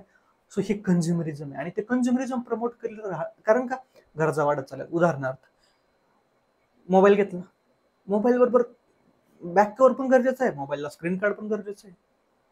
आजकाल तर फॅन्सी स्टायलिश स्क्रीन गार्ड आले, प्लस तुम्हाला लेक्चर पाहायचं त्यासाठी ते मोबाईल स्टँड गरजेचं आहे, प्लस हेडफोन गरजेचे आहे. आजकाल तर वायर्ड हेडफोन आणि वायरलेस हेडफोन दोन्ही व्हायला गरजेचे व्हायला लागले. लॅपटॉप पण पाहिजे at the same time, tab पण पाहिजे, किंवा मोबाईल आहे तरी पण टॅब पण पाहिजे. सो ही काय कन्झ्युमरिझम आहे. Until unless there is an absolute necessary towards it, अत्यंत गरजेचं आहे म्हणून घेणं वेगळं, सो नीड बेस्ड वेगळं आणि कन्झ्युमरिझम वेगळं. मला आठवतंय शाळेत जाण्यासाठी 10वी 11वी 12वी पर्यंत सिंगल युनिफॉर्म असायचा, की जो या सिंगल युनिफॉर्म असायचा, एकच ड्रेस. मंडे ट्युजडे वापरणे, वेन्सडेला स्कूलला युनिफॉर्मला सुट्टी असती, त्या दिवशी घरचे येस 2 दिवस वापरावा लागायचा, किती मिळाला तरी 2 दिवस धुवा लागायचा, सॉरी 2 दिवस वापरावा लागायचा. वेन्सडेला सुट्टी असायची, त्यावेळेस आई घरची धुवून ठेवायची, आपण तोच पुन्हा ट्युजडे थर्सडे सॅटर्डेला वापरणे, थर्सडे फ्रायडेला एक्सेट्रा वापरणे, सॅटर्डे तर हाफ डेचा असायचो तसा पण. सो आणि नेक्स्ट इयरला सुद्धा जर शर्ट फाटला असेल तर शर्ट घेणे, पॅन्ट फाटला असेल तर पॅन्ट घेणे, फक्त न्यू नाही पूर्ण युनिफॉर्म नवीन घेतलाय असं दरवर्षी असं नाही. द रिझन बिंग की त्यावेळेस लोक मिनिमलिस्टिक अप्रोच म्हणतात त्याला, की जेवढं गरजेचं आहे ना तेवढंच. आणि असं म्हटलं जातं की तुम्ही पण ऐकलं असेल, गरजा कमी तर सुख जास्त, जेवढ्या कमी गरजा तेवढं सुख जास्त. सो सेव्हिंग करायला शिका. आता सेव्हिंगचा पण अर्थ इथं बऱ्याच जणांना सांगतो मी. आज मी सांगितलं भरपूर सारा टॉपिक येणार आहे, कारण खूप मोठा एसे पर्स्पेक्टिव्ह डिस्कस करणार आहे आपण. सेव्हिंग करणे म्हणजे काय, आता मुलं किंवा मुली घरून 10,000 महिन्याला लेट सपोज मागवत असते, त्यातले काय करतात, 500 रुपये जपून ठेवतात आणि म्हणतात मी सेव्हिंग केली. नाही, ती सेव्हिंग नाही, ते तुम्ही घरच्यांना फसवताय. याचा अर्थ तुम्हाला 9,500 रुपये लागतात, तुम्ही मागून घेताय एक्स्ट्रा, मग म्हणताय सेव्हिंग. नाही सर, आमच्या घरच्यांनी आम्हाला 10,000 रुपये द्यायचं ठरवले, मग मी मात्र माझ्या परीने काही गोष्टी कटछट करून 9,500 मध्ये भागवते. नाही, 500 वापस द्या. ती नाही तुमची सेव्हिंग. तुमची सेव्हिंग आहे की तुम्ही जेव्हा कमवायला लागाल तेव्हा. मग आता कशी सेव्हिंग, आता तुम्ही पॅरेंटची सेव्हिंग करू शकता, जेणेकरून ती सेव्हिंगची हॅबिट लागेल. अननेसेसरीली गोष्टी परचेस करायच्या मागे लागू नका, ते खूप टेम्पटिंग असतात. अननेसेसरीली खर्च करायच्या मागे लागू नका. माझं तर स्ट्रिक्टली ओपिनियन असतं, तुमचा मंथली एक्सपेंडिचर ट्राय करा 10,000च्या आतच राहील, बेस्ट ऑफ द बेस्ट. आणि ज्यांचा 10,000च्या आत राहतोय ना, व्हेरी कॉंग्रॅच्युलेशन टू देम. ते काहीतरी गोष्टी कॉम्प्रोमाइज करतात म्हणून त्यांचा 10,000च्या आत खर्च राहतोय, व्हेरी चांगली गोष्ट आहे. ठीक आहे, सो ट्राय करा, तो 10,000च्या वरती नाही जाणार इन एनी हाव कंडिशन. ना तर संडेला बाहेर जेवायला जाणं असू द्या, पार्टी असू द्या, कसं असू द्या, जेणेकरून तुमचा वर्षभराचा खर्च 1,20,000च्या आत होईल. विचार करा, 1,20,000. ठीक आहे, त्यात मी तुमचा आता क्लासचा पैसा बराचसा वाचवेल असं मला अपेक्षा आहे, किंवा वाचवत आहे अशी अपेक्षा आहे. किंवा जे नवीन येणारे स्टुडंट आहे त्यांना जर हे मिळाले तर डेफिनेटली त्यांचे 50-60,000 लाखभर तर नक्कीच वाचणार आहे. ऑप्शनचं पकडलं तर 1,00,000 तर नक्कीच वाचणार आहे. सो तेवढं तुमचं वर्ष निघतंय, तुम्ही कॅल्क्युलेशन करून बघा. सो जोपर्यंत पालकांना तुम्हाला पैसा प्रोव्हाइड करायचा आहे ना, तोपर्यंत पालक नेहमी तुम्हाला विचारत राहणार आहे, काय झालं यावर्षी, का नाही झाला, काय करतोय, अभ्यास करतोय नाही. सेल्फ डिपेंडेंट बना. त्यासाठी भरपूर सारे ऑपॉर्च्युनिटी, भरपूर सारे काम आहे. पहिले 2 वर्ष प्रिपेरेशन करायचं, फक्त प्रिपेरेशन, त्यावेळेस पालकांवर डिपेंड राहायची वेळ आली तरी चालेल, किंवा खूप साऱ्या स्कॉलरशिप्स आहे आता, महाज्योती, सारथी, बार्टी एक्सेट्रा, त्याच्यावर डिपेंडंट राहा. म्हणजे एकदा ते संपलं की तुम्हाला फुल टाइम प्रिपरेशनची गरज नसते, तुम्ही 4 तास वेळ काढू शकता कामासाठी, पार्ट टाइम जॉब करू, पुढे ना पुढे आपल्याला पुरते कमवायचे 10,000, जास्त नाही. त्यासाठी सांगितलं 10,000ची गरज नाही. सो टॉपिक थोडा डायव्हर्ट होत गेला, बट इम्पॉर्टंट होतं ते, राईट. सो मी सांगत होतो की सो ग्रॅटिफिकेशन शिका, सॅक्रिफाईस करायला शिका, त्याग करायला शिका. त्यागातूनच मोठं होतं माणूस. कारण का, तुम्ही आता माझं कोणीतरी, बरेचसे जण ना 6 वाजता लेक्चर येणार, राईट. सो 6 वाजता तोंड घेऊन सगळे निघालेले असणार आहेत फिरायला, की आधीच ऑलरेडी गर्दी कमी आहे, सो आपण ती गर्दी करूया जेणेकरून गणपती फेस्टिवल आल्यासारखं वाटेल. सो काही जण तुम्ही सर काय बोलताय, तुम्हीच आम्हाला दिसले होते, येस मी सुद्धा होतो त्याच्यामध्ये एक दिवस, असेल कदाचित एक दिवस. जी मुलं याच्या पलीकडे जाऊन सुद्धा 6 वाजता डेडिकेटली हे लेक्चर ऐकतात, ते नोट्स काढतात, आन्सर रायटिंगची प्रॅक्टिस करतात ना, त्यांनी 1,000 गोष्टी कॉम्प्रोमाइज केलेल्या आहेत, त्याग केलेला आहे, सॅक्रिफाईस केलेला आहे. तुम्हाला वाटत नाही या गोष्टींचं कधी ना कधी जाऊन तुम्हाला फळ मिळणार आहे, पण तुम्ही जर त्या गोष्टी, त्या टेम्पटेशनला त्याग करू शकले नाही, आणि यस ते झालं यार गणपती मी कसं काय बसून राहू शकतो, मग फिरायला गेलं पाहिजे, या गोष्टीला बळी पडला, तर डेफिनेटली म्हणजे त्याग करण्याची भावना नाहीये, तर फळाची अपेक्षा ठेवायची नाही. सिम्पल. सो ते कंझ्युमरिझम न शिकता सॅक्रिफाईस शिका. Diversion between the family and the individual values. Family values काय असतात, रिस्पेक्ट फॉर एल्डर्स, घरातल्यांना सगळ्यांची केअर करा.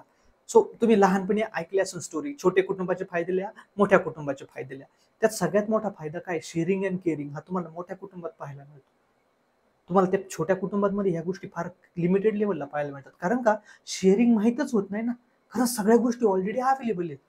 1 किलो ॲपल आलेले आहेत. त्याच्यातले तुम्हाला 3 आहेत, मला 3 आहेत. मीच ऑलरेडी मला एकच पाहिजे होतं, 3 मिळाले. बट मोठ्या फॅमिलीमध्ये 1 किलो ॲपल आणले तर अर्धा पण येत नाही वाटायला. सो तेव्हा कळतं की 1 ॲपल मिळालाय.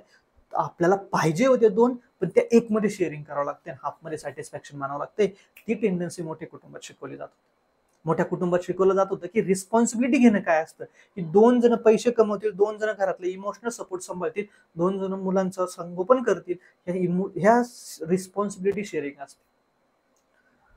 मोठ्या कुटुंबात काय आहे, तर एकमेकांची केअरिंग. छोट्या कुटुंबात कमी होत चालली केअरिंग. आपली केअरिंग करतात फक्त, पालकांची केअरिंग करतात का नाही.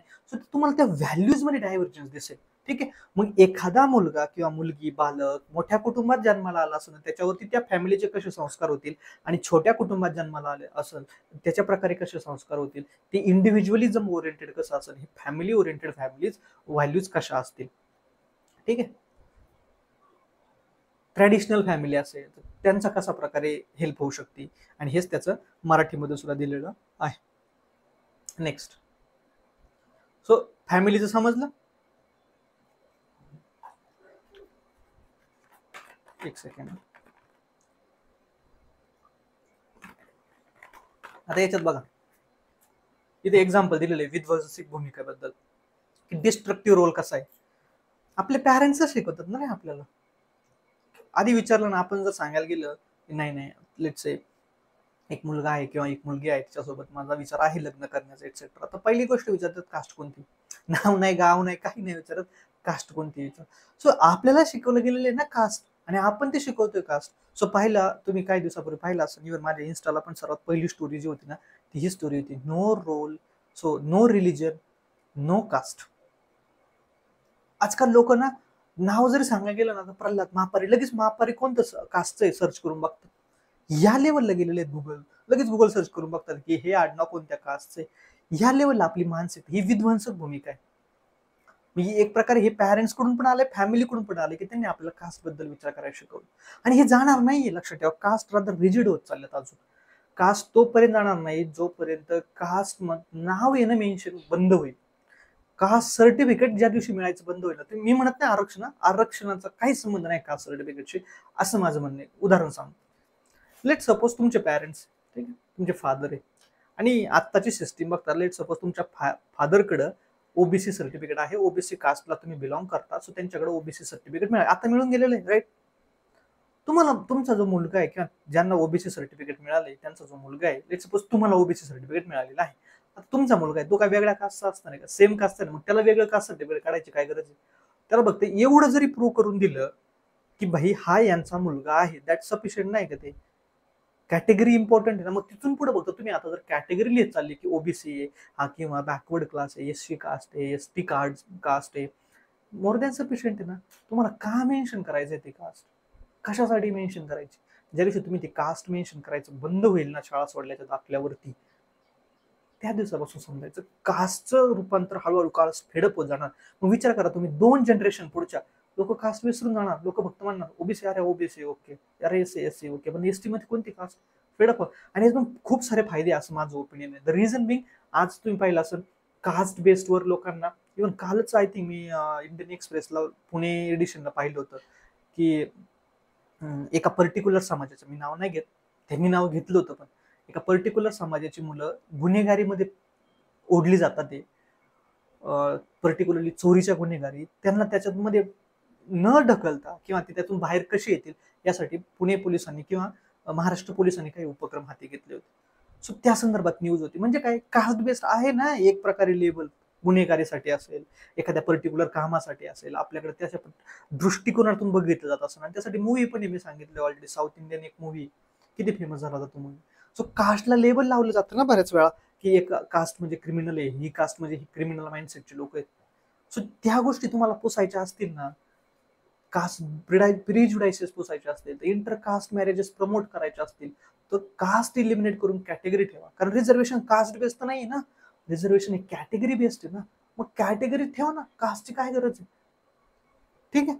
हळूहळू जाऊन कॅटेगरी पण नष्ट होईल, पण त्यासाठी गरजेचं इम्पॉर्टंट की तुम्ही एकतरी पाऊल उचललं पाहिजे. बट तुम्हाला माहिती आहे पॉलिटिक्स आहे, तुम्हाला माहिती role of caste in Indian politics, जे ऑप्शनल आहे त्यांना पुढे येईलच, की there is a tremendous role of caste in Indian politics. आणि आता ते 2024 इलेक्शन पुन्हा एकदा प्रूव्ह करून दिलं की you cannot neglect the caste factor in Indian elections. So तोपर्यंत कास्ट रिलेव्हंट राहणार आहे जोपर्यंत इंडियामध्ये इलेक्शन्स रिलेव्हंट आहे, दॅट इज सॅन्क्रोसाइन. ठीक आहे. सो ती विध्वंसक भूमिका आहे मात्र लक्षात ठेवा. ठीक आहे. सो रोल ऑफ फॅमिली कळलं. मग रोल ऑफ फॅमिलीमध्ये तुम्ही ग्रँड पॅरेंट्स लिहू शकता, प्लस तुमचं काहीतरी डोकं वापरा. सो एक्स्ट्रा की फॉर एक्झाम्पल कशा प्रकारे मी व्हॅल्यूजकडे लक्ष देऊ शकतो, कोणत्या कोणत्या व्हॅल्यूज मला घरातून मिळतात, तुमच्या घरी कोणत्या व्हॅल्यूज मिळाल्या तुम्हाला, पॉझिटिव्ह असतील निगेटिव्ह असतील वॉटेवर, ते तुम्ही लिहिण्याचा प्रयत्न करा, स्वतःची क्रिएटिव्हिटी वापरा. कारण हा काही डिफाईन चॅप्टर नाही की हा हे म्हणजे हेच योग्य, ह्या नोट्स दिल्या सरांनी म्हणजे हेच योग्य. तुम्ही किती काही एक्सप्लोर करायला तुम्हाला ऑपॉर्च्युनिटी. ठीक आहे. नेक्स्ट टॉपिक आहे role of educational institutions in inculcation of the values. त्यानंतर आले तुम्ही प्राथमिक शाळेमध्ये किंवा माध्यमिक शाळेमध्ये. सो शाळेची काय भूमिका आहे? शाळेची भूमिका डेफिनेटली तुमच्यामध्ये नॉलेज मेरिट ह्या गोष्टी प्रमोट करणे ही मोठी व्हॅल्यू आहे. सो पहा त्याच्याबद्दल मार्टिन लुथर किंग यांनी स्टेटमेंट वापरले, intelligence plus character that is the true goal of education. शिक्षणाचं मुख्य उद्दिष्ट काय असेल तर तुम्हाला इंटेलिजन्स बुद्धिमत्ता शिकवणं, ऍट द सेम टाइम व्यक्तिमत्व विकास किंवा इंटेलिजन्स प्लस कॅरेक्टर. कॅरेक्टरला वर्ड काय? चारित्र्य. येस, अत्यंत इम्पॉर्टंट वर्ड आहे चारित्र्य. सो तुम्हाला बुद्धिमत्ता आणि चारित्र्य दोन्ही गोष्टी शिकवणं हेच इम्पॉर्टंट काम आहे एज्युकेशनचं. मग ज्यावेळेस तुम्हाला दिसतील गांधीजी म्हटलेले की एज्युकेशन आहे ना इंटेलिजन्स शिकवते बट कॅरेक्टर नाही, कॅरेक्टरच्या बाबतीत एज्युकेशन फेल होऊ राहिले. सो तेव्हा तुमच्या लक्षात येईल की कॅरेक्टर किती इम्पॉर्टंट आहे. चारित्र्य जपायला शिका. ठीक आहे. बट प्रॉब्लेम असा आहे ना आजच्या जगामध्ये की लोक फार हलक्या कानाचे म्हणतात किंवा हलक्या काळजाचे म्हणतात, वॉटेवर जे काय म्हणायचे म्हणा, लोक फार लवकर जज करायला शिकतात आणि कॅरेक्टर जज करतात. सो बऱ्याच वेळा तुम्ही पाहिलं असेल की रील्स येतात, डू नॉट जज book by it's cover. So आजकाल आपण कव्हर पाहून कॅरेक्टर ठरवतोय की समोर प्रायमा फेसी काय दिसतंय आपल्याला, त्याच्यावरून आपण लगेच की चारित्र्य डिसाईड करायचं नाही ना हा पर्सन. तुम्ही त्याच्यासोबत इंटरॅक्ट केलंय का, तो पर्सन कसा आहे, तो इंडिव्हिज्युअल कसा आहे, तो आपल्यासाठी किती इम्पॉर्टंट आहे? काहीच नाही, तुमच्यासाठी काहीच इम्पॉर्टंट नाही. आणि तिथे सुरुवात करून होती त्याची, कारण लोकांचे जे इंटरेस्ट आहेत ना ते मनी बेस्ड झाले इंटरेस्ट. ते मनी बेस्ड इंटरेस्ट झाल्यामुळे त्याचा परिणाम असा आहे की एक प्रकारे ते कॅरेक्टरला महत्व राहिलं नाही, की बाबा व्यसनी नाहीये, महिलांचा रिस्पेक्ट करतोय, कधी आवाज वाढून बोलत नाही, हिंसा करण्याचे चान्सेसच नाही, तो नेहमी आपल्या स्वप्नांची काळजी घेतोय, आपली काळजी करतोय, या सगळ्या गोष्टी. आणि प्लस इंटेलिजंट पर्सन आहे बट नाही, पैसा नाही तर दोन्हीला काय अर्थ नाही अशा पद्धतीने. असो, education without values as useful as it is seems rather to make a man more clever devil. म्हणजे त्यांनी काय सांगितलं, एखाद्या पर्सनकडे शिक्षण आहे चांगलं, त्याला नॉलेज मिळाले, पण त्याच्याकडे जर व्हॅल्यूज नाहीयेत कोणत्याही प्रकारचे, व्हॅल्यूज नाही याचा अर्थ काय, मूल्य शिक्षण मिळालेलं नाही त्याला, त्याच्याकडे शिक्षण आहे नॉलेज पण त्याच्याकडे मूल्य नाही, तर ते काय करतंय, जो डेव्हिल आहे ना, डेव्हिल म्हणजे कोण, राक्षस सैतान, त्याला अजून हुशार बनतोय, म्हणजे डेंजरस राक्षस तयार करतोय. कारण एखाद्या माणसाकडे एज्युकेशन आहे, नॉलेज आहे, पण त्याच्याकडे ते मूल्य नाहीये. For example nuclear scientist Oppenheimer, तुम्ही पाहिला असेल मूवी, त्याच्याकडे मूल्य मिसिंग आहे. येस, आणि त्यांनी स्वतः कबूल केलेलं आहे की मी ते फोर साइटेडली पाहूच शकलो नाही की किती विध्वंसक आहे, म्हणून माझ्याकडे सायन्स आहे, नॉलेज आहे, ट्रू. आणि आणखी एक्झाम्पल देतो, एखादा हॅकर आहे. सो दोन टाईपच्या हॅकिंग आहे, इथिकल हॅकिंग पण आहे ना, पण एखादा हॅकर याचा अर्थ त्याच्याकडे नॉलेज आहे, इंटेलिजन्स आहे, तो हॅक करू शकतोय, सो तो प्रोफेशनल हॅकर आहे. बट जर तो त्याची हॅकिंग, बँकेमध्ये एटीएम हॅक करा, लोकांचे पर्सनल डेटा हॅक करा, रॅन्समवेअर करा, सो ह्या व्हायरस पाठवून ब्लॉक करून तुम्ही त्याचा डेटा चोरा, ह्या पद्धतीने जर त्याची तो ब्रेन वापरत असेल तर त्याच्याकडे एज्युकेशन आहे पण व्हॅल्यूज नाही ना, त्याच्यामुळे तो डेव्हिल तर झालाच, पण आणखीन खतरनाक डेव्हिल झाला. सो तो राक्षस तर झालाच किंवा शैतान तर झाला, तो अजून खतरनाक आरोपी झाला. ठीक आहे. सो ते म्हणून त्यांनी सांगितलेलं आहे की education with values are important. म्हणून इम्पॉर्टंट काय, व्हॅल्यू बेस्ड एज्युकेशन असणं इम्पॉर्टंट आहे. त्यासाठी रामायण महाभारत, मी सुद्धा समर्थक आहे या गोष्टींचा, की रामायण महाभारत सुद्धा अभ्यासक्रमात पाहिजेच. नसेल तर ऍटलीस्ट सुरुवात तुम्ही एक्स्ट्रा करिक्युलर ऍक्टिव्हिटी पासून करू शकता, की सांस्कृतिक कार्यक्रम घेताय, त्या सांस्कृतिक कार्यक्रमामध्ये नको त्या थीम्स गोळा करून, नको ती गाणी गोळा करून, त्या गाण्यांचा काही अर्थ नाही, केवळ डीजे म्हणून त्या गाण्यावर डान्स करण्यापेक्षा दरवर्षी कंपल्सरी करा की शाळेमध्ये 8 दिवस प्रोग्राम चालेल, त्याच्या 8 दिवसामध्ये 8 नाटकाचे सीन असतील, 4 रामायणातले, 4 महाभारतातले. तुम्ही असं नाही सर तुम्ही सेक्युलर नाही. का नाही? कारण मला मी हिंदू धर्माचा आहे, सो मला हिंदू धर्माबद्दल माहिती आहे. सो ज्या मायनॉरिटी एज्युकेशनल इन्स्टिट्यूशन्स आहेत तुम्ही तुम्ही तिथं त्या पद्धतीने चालू करा. कुराणमधील काही स्टोरीज असू द्या, ख्रिश्चॅनिटी मधील असू द्या, की जे चांगले मेसेजेस देतात. We don't have issue with it, but at least यापासून सुरुवात तर करा. व्हॅल्यू बेस्ड एज्युकेशन, तुम्ही काय शिकवताय ते इम्पॉर्टंट आहे. तुम्ही जर लहानपणापासूनच चुकीच्या गोष्टी शिकवायला सुरुवात केली, फक्त एज्युकेशन द्यायला सुरुवात केली मेकॅनिकल वेने, सायन्स समजून सांगताय पण ते सायन्सचं ऍप्लिकेशन नाही समजून सांगितलं व्हॅल्यू बेस्ड, तर त्या सायन्सचा उपयोग काय? सो सांगण्याचं उद्दिष्ट सिंपल आहे की तुम्हाला एज्युकेशन तर पाहिजेच, पण ते एज्युकेशन विथ व्हॅल्यूज पाहिजे. आणि म्हणून तुम्हाला दिसून येतील साने गुरुजी, महात्मा गांधीजी हे नेहमी व्हॅल्यू बेस्ड एज्युकेशन बद्दल बोलतात. आणि व्हॅल्यू बेस्ड एज्युकेशन करून येते की मला मोठं जाऊन इंजिनियर व्हायचं, सायंटिस्ट व्हायचं, बिलिनियर व्हायचं, एक एंटरप्रेनर व्हायचं, 200 कोटीची कंपनी टाकायची किंवा 2,000-2 लाख कोटीची कंपनी उभी करायची, हे ड्रीम ठेवण्यापेक्षा मी गावात एक छोटा उद्योग चालू करेन, त्या एवढा मोठ्या प्रमाणात असेल की त्याच्यामध्ये 8-10 गावातीलच महिला किंवा जे गरीब लोक आहेत त्यांना काहीतरी रोजगार मिळेल, त्यांच्या सोय होईल, प्लस मी गावातलेच रिसोर्सेस वापरेल, या पद्धतीचा बिझनेस उभा करण्याचा प्रयत्न करेन. ही ड्रीम का नाही ठेवू शकत? ही ड्रीम ठेवल्याने काय सगळ्या लोकांचं कल्याण आहे ना. कारण मी सांगितलेलं नेहमी उदाहरण पहा, जेवढा छोटा बिझनेस तेवढं इक्वल डिस्ट्रीब्युशन ऑफ प्रॉफिट. 10 रुपयाचा चहा तुम्ही जर पिला तर त्या 10 रुपयाच्या चहामध्ये लेट सपोज चहा बनवण्याला 2 रुपये प्रॉफिट असेल, चहा पत्तीला एक रुपयाचं प्रॉफिट, म्युन्सिपाल्टीला 1 रुपयाचं प्रॉफिट. म्युन्सिपाल्टीला कसं माहिती आहे तुम्हाला, हातगाडीवरून लुटणे म्हणा किंवा ठीक आहे, किंवा ऑफिशियल फी जी असेल ती. सो म्युन्सिपाल्टीला 1 रुपयाचं प्रॉफिट, साखरेवाल्याला काही, दूधवाल्याला काही प्रॉफिट जाते.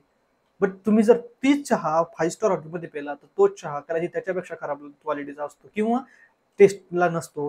500 रुपयाचा चहा असेल तर त्यातले 400 रुपये एका ठिकाणी जातात, उरलेले 50 रुपये एका ठिकाणी जातात. त्यानंतर उरलेले 50 रुपये छोटे छोटे 1-2 रुपये सगळ्यांच्या वाट्याला येतात.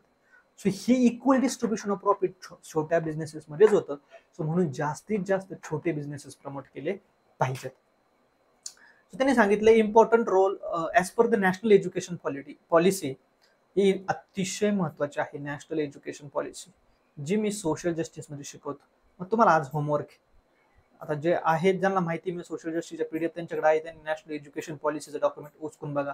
नसेल तर हरकत नाही, सरळ सरळ कोणताही एखादा नॅशनल एज्युकेशन पॉलिसीचा युट्यूबवरती व्हिडिओ ओपन करून बघा, त्याच्यामध्ये असेल. आता मला शक्य नाही होत कारण माझ्याकडे 3 ऑप्शनल म्हणजे 2 ऑप्शनलचे लेक्चर्स, मी तुमचं सगळं केस, एवढं शक्य नाही होत मला.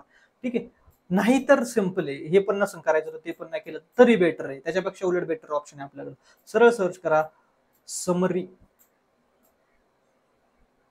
समरी टाईप करायचं, summary of national education policy. मग तुम्हाला काहीतरी एक तर दृष्टी IASच्या नोट्स येतील किंवा नेक्स्ट IASच्या काही नोट्स येतील, किंवा वटेवर, किंवा PIB समरी असं टाका, PIB ची समरी ती समरी. नाहीतर नॅशनल एज्युकेशन पॉलिसीचं जे ऑफिशियल डॉक्युमेंट आहे ना ते घ्यायचं, ChatGPT टाकायचं, त्याला म्हणायचं समरी दे मला UPSCच्या पर्स्पेक्टिव्हने, तो समरी देतो बेटर फॉर्म मध्ये. ती समरी मराठीमधून सुद्धा देईल तो, ती डिटेलमध्ये वाचा. ठीक आहे, सो ती इम्पॉर्टंट आहे नॅशनल एज्युकेशन पॉलिसी. बट ती इथं हा टॉपिक इथं नाहीये, right. Important role in inculcating the good value system. Good चांगल्या तुमच्यामध्ये मूल्य रुजवायचे असेल तर काय व्हॅल्यू? मग एज्युकेशनची व्हॅल्यू म्हणजे काय? टीचर्सची व्हॅल्यू सगळ्यात महत्वाचं. Education is the most powerful agent of inculcating human values. At all times education has built on a value system conducive to the development of physical, intellectual, moral and spiritual life. ते तुमचं असं life आहे ना, अशा phase मधील life आहे जे की अतिशय इम्पॉर्टंट आहे तुमच्या व्हॅल्यू डेव्हलपमेंटसाठी. तिथून खरं तुम्हाला शिक्षण मिळतं, प्रशिक्षण मिळायला सुरुवात होते की तुमचे संस्कार काय असले पाहिजे. तुम्हाला सपोज एखादा टीचर 10 रुपये शाळेत येत असेल तर तुम्ही काय बघणार त्यांच्याकडे? सपोज एखाद्या टीचर, सो म्हणून तुम्ही पहा गावातील लोक फार पॉझिटिव्ह आहेत मराठी गव्हर्नमेंटच्या टीचर्स बाबत. ते काय करतात काय नाही ह्या गोष्टींवर फार लक्ष देऊ, कारण ते रोल मॉडेल आहेत ना विद्यार्थ्यांसाठी. ते जे म्हणतात, शिकवतात, घडवतात विद्यार्थ्यांना, जे म्हटलं जातं तिथून सुरुवात होते. नंतर पेअर प्रेशर 16 वर्षाच्या नंतर किंवा 14 वर्षानंतर आपल्याला एक प्रकारे फ्रेंड सर्कल, पियर्स यांचा इन्फ्लुएन्स व्हायला सुरुवात होतो. त्याच्या अगोदर नाही, त्याच्या अगोदर टीचरचा सगळ्यात मोठा इन्फ्लुएन्स. त्यानंतर 10 ते 5 शाळेत पोरगा 5 वाजता गेले झोपलेला असते खाऊन पिऊन, आणि सकाळी उठायच्या कळायच्या शाळेत असतोय तो. सो पॅरेंट्स त्यावेळेस कमी होतं इन्फ्लुएन्स, किंवा इंटरॅक्शन तेवढं जास्त इंटरॅक्शन टीचर सोबत असतं. सो शाळेची काय भूमिका आहे? शाळेने काय शिकवलं पाहिजे? लॉजिकल रिझनिंग शिकवलं पाहिजे. Yes, logical reasoning. त्याशिवाय ऍप्टिट्यूड डेव्हलप होणार नाही व्यवस्थित. तार्किकता आली पाहिजे तुम्हाला. सायंटिफिसिझम शिकवलं पाहिजे. सायंटिफिसिझम म्हणजे काय, तुम्हाला अंधश्रद्धा शिकवण्यापेक्षा ना तुम्हाला कोणत्याही गोष्टीच्या वैज्ञानिक दृष्टिकोनातून बघण्याची गरज पडली पाहिजे, रॅशनल दृष्टिकोनातून बघण्याची सवय लावली पाहिजे. ती व्हॅल्यू सिस्टीम पाहिजे की कोणत्याही गोष्टी कुठं. त्याचबरोबर संस्कृतीचं पावित्र्य पण ठेवायचं, पण अननेसेसरली काय झालंय, सायन्स शिकवणं म्हणजे काय झालंय, क्वेश्चन मार्क उभं करणं ट्रॅडिशन्स वरती, ही एक व्याख्या होऊन गेली. हे बिलकुल खरं नाही. आज सायन्स सुद्धा ट्रॅडिशन वरती विश्वास ठेवतं. रादर सायन्सचा रिसर्च ट्रॅडिशन वरती चाललेला असतो. ट्रॅडिशन मध्ये काहीतरी मांडलेले लोकांनी की हे ग्रहानुसार असं वगैरे तसं, त्याच्यानंतर त्याच्यावर रिसर्च सुरू झाला. सो बऱ्याच वेळा तुम्हाला ऑब्झर्व होईल की हे ट्रॅडिशन्स हे ऍक्च्युली बेस आहेत रिसर्च सायन्स. सो हे दोन्ही गोष्टी अँटीथेटिकल, एकमेकांमध्ये विरोधी, परस्पर विरोधी अशा प्रकारे बघायच्या नाहीयेत. तर त्या कशा माध्यमातून बघायच्या, तर यस, एकमेकांना पूरक असल्या पाहिजे. सो लोकांची रॅशनॅलिटी सायंटिफिसिझमनी विचार करायला सुरुवात केली पाहिजे. सायंटिफिसिझम कुठं पाहिजे तुमचं, कुठं शिकवलं पाहिजे. लेट सपोज मुली मेन्स्ट्रुअल सायकलमध्ये, तर आपण डायरेक्ट असंच पद्धतीने घरात वागवतो आपल्या बहिणीला असू दे, किंवा जेव्हा कळत नसेल तेव्हा किंवा वाईफला असू दे, टच करायचं नाही, लांब राहायचं, ही गोष्ट करायची नाही, किचन नाही करायचं, देवघरात नाही, what ever etcetera etcetera, impure आहे असं म्हणलं जातं. It is actually not true. Science शिकवा, त्याच्या मागे काय सायन्स आहे शिकवलं पाहिजे. त्या टायमाला टीचर पण लाजतात, स्टुडंट अजून लाजतात. सो सांगण्याचं उद्दिष्ट काय, ज्याला आपण in language, simple language, official language म्हणतो, जेंडर बेस्ड एज्युकेशन, त्याला सेक्स एज्युकेशन असं देखील म्हटलं जातं. तुम्हाला ते शिकवावं लागेल. जेंडर बेस्ड एज्युकेशन शिकवावं लागेल. जसं मागाशी पण मी वाक्य वापरलं, गुड टच बॅड टच काय शिकवलं पाहिजे. मुलींचा रिस्पेक्ट करायचं म्हणजे काय हे शिकवलं पाहिजे. तेव्हा येणार आहे हे नैतिक व्हॅल्यू, शाळेत येणार आहेत. शाळेत फक्त कॉम्प्युटर लावून मोठे मोठे डिजिटल बोर्ड लावले, शाळेमध्ये रॅम्प उभे केले म्हणजे झालं असं नाहीये. तुम्हाला हे व्हॅल्यू शिक्षण पुस्तकातून पाहिजे. पुस्तकमध्ये एक एक लाईन जेंडर न्यूट्रल बनवावी लागणार आहे. इथपासून सुरुवात आहे. कुठेच प्रकार, जसं माझ्याकडून पण बऱ्याच वेळा झाला असं, मॅन येतं किंवा मूल बोलताना येतं मुलांच्या बाबतीत. ही कारण काय, कारण पुस्तकं ती वाचलेली ना काय जे जेंडर न्यूट्रल नाहीयेत. तुम्हाला जेंडर न्यूट्रल नॉर्म बनवावं लागतील. सो पुस्तकं बनवावं लागतील की प्रत्येक वाक्यात ही वर शी करू शकली पाहिजे, तो ती केलं पाहिजे, किंवा त्याला काहीतरी वर्ड वापरला पाहिजे, अशा प्रकारे. ठीक आहे. इंटेलेक्च्युअल, मॉरल, फिजिकल, मेंटल, सगळ्या बाबतीत ethics and values are important. For instance, in Japanese system, in the first 4 years, basic letters and values are taught to the children. So basic letters पण values सुद्धा शिकवल्या जातात, respect करणं etcetera. Childrens are also taught to clean their toilets. याच्यावरून तुम्ही ऐकलं असं, last इयरला एक स्टडी आली होती की शाळेत साफसफाई करायला लावल्या म्हणून पालकांनी शिक्षकांना मारलं. की आपल्या मुलाला साफसफाई कसं काय करायला लावली पाहिजे, तो घरी गाडीच्या खाली उतरत नाही, घरात सुद्धा गाडी घेऊन बसतोय, त्याच्या घरी काम करायला एवढी माणसं आहे, आणि तुम्ही कसं काय शाळेत. भाई व्हॅल्यूज कधी शिकणार. मला आठवतंय मी ज्यावेळेस शाळेत होतो, पुन्हा एकदा तुम्ही म्हणा सर आले तुमची स्टोरी घेऊन, yes, ethics is about life experiences. तुम्ही जोपर्यंत लाईफ एक्सपिरियन्सेस लर्न करणार नाही तोपर्यंत इथिक्स कसं शिकणार आहे. लाईफ एक्सपिरियन्स सिंपल, मी राळेगण सिद्धी गावातून येतो. सो सर्वांना माहिती ते गाव पॉप्युलर आहे, डेव्हलप्ड आहे, आयडियल विलेज म्हटलं. त्याला रिझन हे ना की मला आठवते तसं की रोज सकाळी 1 तास सफाई चालते. 9:30 शाळेत यायचं, शाळा भरती प्रार्थना त्याच्या अगोदर 1 तास सफाई चालते जवळपास. आठवड्यातून पूर्ण गाव साफ करायचं असतं पूर्ण शाळेने, 1 दिवस 2 तास मध्ये वेळ काढून कधीतरी. सो ही जे व्हॅल्यूज बिल्ड झाले ना, त्यामुळे आता कुठे पण कचरा पडला ना, किंवा आपलाच कचरा ना आपण सोबत घेऊन चालायला वाईट वाटत नाही, किंवा पडलेला कचरा सहज उचलून डस्टबिन मध्ये टाकायला वाईट वाटत नाही. कारण ती शिकलोय, ते ऑटोमॅटिक आले आणि ही नॅचरल इन्स्टिंक्टनी येतात. याच्यासाठी विचार करावा लागत नाही, यार कोण बघन का, काय वाटेल त्यांना, नाही, ऑटोमॅटिक येतो, जातो, तिला हात जातो, हे उचलून टाकतो आपण. द रिझन बिंग ती व्हॅल्यू तशी डेव्हलप झाली. सो शाळेपासूनच त्या व्हॅल्यू डेव्हलप करणं गरजेचं आहे. Next, curriculum and discipline of moral philosophy.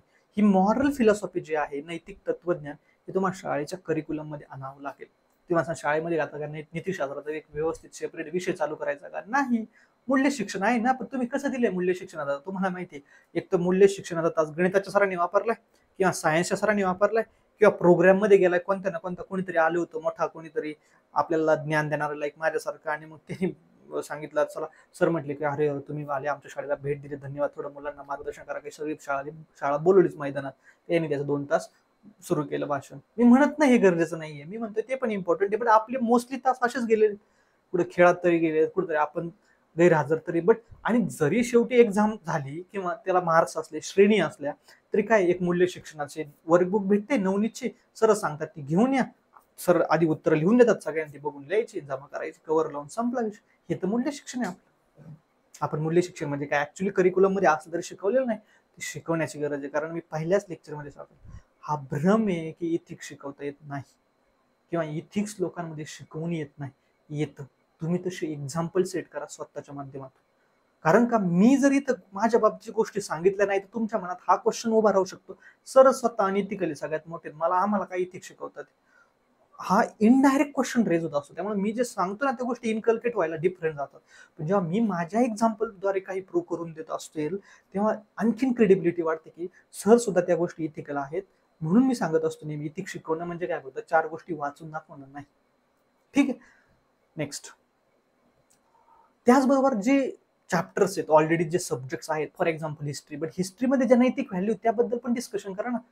की मॉडर्न हिस्ट्रीमध्ये तुम्ही काँग्रेसचे अधिवेशन कधी कुठं झाले, कोण त्याचा अध्यक्ष होतं आणि कुठं होतं, त्या हे पाठ करायला लावण्यापेक्षा गांधीजींचे काय व्हॅल्यूज आहे, कोणत्या व्हॅल्यू बद्दल गांधीजींनी शिकवलं, की ओशनिक सेंटर ऑफ पॉवर म्हणजे काय, केंद्रस्थानी सगळ्या सत्तेचा कोण आहे, मनुष्य, मनुष्याला किंमत द्या, याबद्दल शिकवलं. स्वामी विवेकानंदांनी कोणती गोष्टीबद्दल बोललं, सेवा हेच परमधर्म, याबद्दल शिकवलं. सो ती सेवेची व्हॅल्यू शिकवा. ह्या व्हॅल्यूवरती इतिहास आलेला आहे ना, ते वर्ल्ड हिस्ट्री असेल, ह्या गोष्टीवर शिकवा. वर्ल्ड हिस्ट्री शिकवली. वर्ल्ड हिस्ट्रीवरती मला एकच गोष्ट आठवते, फ्रँकली सांगतो. वर्ल्ड हिस्ट्री म्हणलं का मला जर मी शाळा आठवली एकच गोष्ट आठवते, बोस्टन टी पार्टी. माहित नाही का, वर्ल्ड हिस्ट्रीमध्ये मला तेवढंच आठवतं, फार तर फार नेपोलियन आठवेल, नाहीतर मला बोस्टन टी पार्टी नक्की आठवते. का, तिथं गोंधळ झाला होता, गोंधळ घातला होता. नेटिव्ह अमेरिकन लोकांनी ते चहाच्या पेट्या फेकून दिल्या होत्या समुद्रात त्या बोस्टन पोर्टवरती, ज्या की इंग्रजांच्यावरती. पण त्याच्यापेक्षा तुम्हाला आठवतं का, स्टॅच्यू ऑफ लिबर्टी आहे अमेरिकेमध्ये, त्याच्याबद्दल काय व्हॅल्यू, त्या व्हॅल्यू शिकवा ना.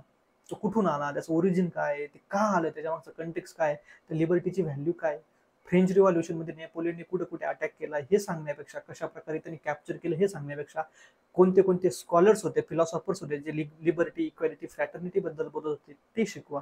ती व्हॅल्यूज असू द्या. आणि आजकाल ओझं कमी करायचं ना, ज्या लेवलला सिलेबस रिड्यूस करण्याचा नाही, मुलांना लोड येतोय, सिलेबस तुम्ही स्टुपिड बनवत चाललेत पोरं आजकाल, त्यांना काहीच आयडिया नाही. आजच्या लोकांना पोरांना फक्त आयडिया आहे इन्स्टाच्या, रील्सच्या, पण त्यांना आयडियाच नाही इतिहासाच्या. 12वी इव्हन मी म्हणतो ना, 11-12वीचं पुस्तक नवीन आलेलं एनसीईआरटी पण आता तसंच एड्यापणा करून राहिलं. 11-12वीचं पुस्तक बघा, ऍक्टिव्हिटी बेस्ड लर्निंगच्या नावाखाली चित्रच भरपूर आहे, स्टोरी काहीच नाही ना, त्याच्या मागचं गभित अर्थ आहे ना, ऍक्च्युली वर्ल्ड हिस्ट्रीचा कंटेक्स्ट आहे ना, कन्सेप्ट. त्यातून तुमचं लॉजिकल अनालिटिकल माइंड किल करत चालले, ते ऑलमोस्ट किल करत चालले, ते लक्षात घ्या. ठीक आहे. Modern history, Gandhi's train, standing against the injustice. मग पाहिलेलं आहे गांधीजींनी कसं अन्यायाच्या विरुद्ध उभे राहिले, की ब्लॅक पीपल्स साठी, राईट. लिटरेचर पाहिलं पाहिजे. साहित्य, यस, कुठेच नाही साहित्य. 2-3 कविता होत्या सुरुवातीला, किंवा 1-2 कविता असायच्या, संपलं. कविता पाहिजे तशा प्रकारचे, आपल्याला पुस्तक वाचन असलं पाहिजे. फार एक छान सुंदर उपक्रम होता माझ्या शाळेत. 2 आठवड्यातून एकदा, just give me a second.